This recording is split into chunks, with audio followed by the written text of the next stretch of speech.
All right, so for those who don't know our company, I would like to have complementary information from this nice introduction from Tom. So just to mention, what we're doing in Yole. So we are a market research company in the field of semiconductors, as introduced by Tom.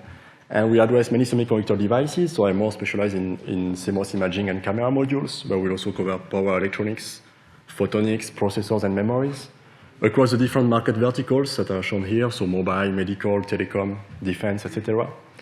And from every single step from the supply chain, from the research to the material supplies, to front-end and back-end manufacturing, packaging, and OEM integration as well.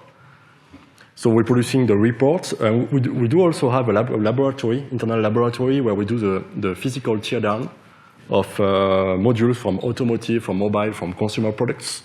And we go into the physical analysis of the semiconductor devices as well. So all this research will support my presentation today on the topic of 3D sensing. So brief outline.